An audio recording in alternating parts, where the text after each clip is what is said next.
Pas çeljes së grupit të kapitullit 5 në konferencën e 7 ndërqeveritare, hapet një fazë e re për bujqësinë shqiptare, me kapitujt 11, 12 dhe 13 në qendër të reformave drejt Bashkimit Evropian.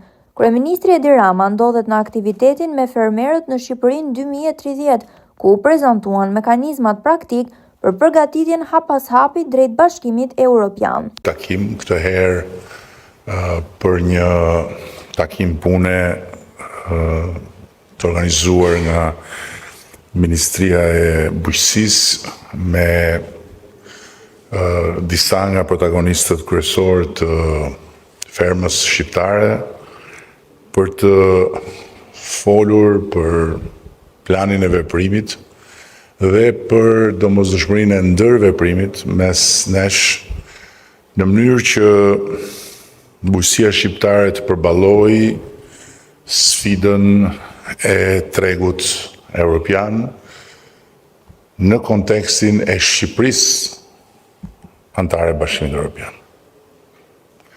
Dhe dua që të flas shumë hapur me ju, duke ju thënë që kjo sfidë ka dy anë. Ka anën e saj të errët, nëse mund ta quaj kështu, dhe anën e saj të ndritur. Ana e saj e errët është ajo që pret çdo kënd për jush që nuk është i përgatitur për atë ditë. Sepse negociatat me Bashkimin Evropian dhe marrëveshja e antarësimit nuk janë fjalë dhe as procese thjesht të lidhura me çfarë ne shkruajmë në letër, por janë kontratë shtetërore shumë komplekse, ku çdo faktor shtetëror dhe çdo faktor shoqëror duhet i përgjigjet kontratës. Dhe kontrata për bujqësinë është, ose pjesa e kontratës që lidhet me bujqësinë është më e vështira, siç ka treguar në eksperienca e vendeve të tjera, ashtu sikundër është dhe më e mirëpritura për ata që janë të përgatitur për të përballur me kushtet, për të përballur me standardet, për të përballur me kontrollet që burojnë nga cilësia shumë e lartë e sigurisë dhe e produkteve kur vjen puna për të qenë lojtar në tregun e Bashkuar Evropian. Por unë besoj shumë tek ju dhe besoj shumë tek gjithë ata që në kushtet absolutisht të pakrahasueshme me sot, një dekadë më parë, ishin aty tek toka edhe përballeshin me një sfidë mbijetese të jashtëzakonshme. Kush e ka kaluar atë sfidë, kam shumë besim se do të kalojë edhe këtë sfidë. Janë të natyrë ndryshme, por në thelb kanë të bëjnë me vullnetin për të bërë sukses.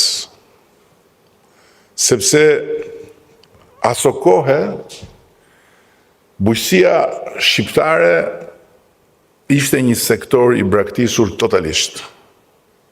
Një dekadë pak më parë. Numri i fermerëve që merrnin një mbështetje simbolike nga shteti ishte 5.600. Sot është 67.500. Dhe nuk bëhet fjalë për mbështetje simbolike, bëhet fjalë për një mbështetje që peshon në portafolin e fermës. Eksportet ishin thjesht dhe vetëm një aktivitet i një grushti njerëzish, fermerësh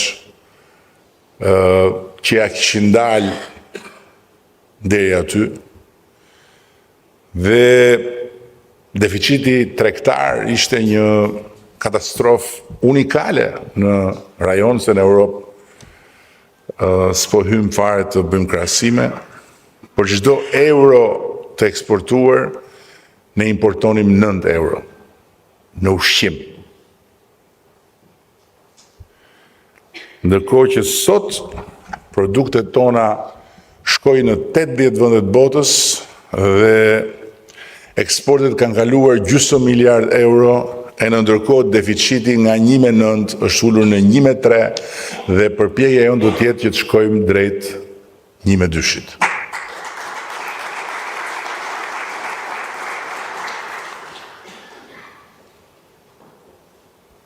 Po thosha që marrëveshja me Bashkimin Evropian është një kontratë shtetërore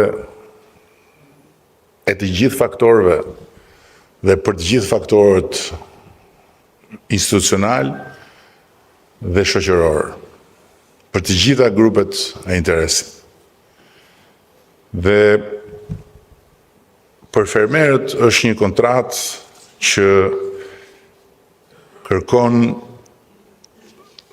standarde dhe cilësi, kërkon teknologji dhe digitalizim, kërkon organizim të sofistikuar dhe patjetër kërkon edhe mbështetje, një mbështetje e cila jo vetëm nuk do të mungohi, por do të vi duke u rritur vit pas viti.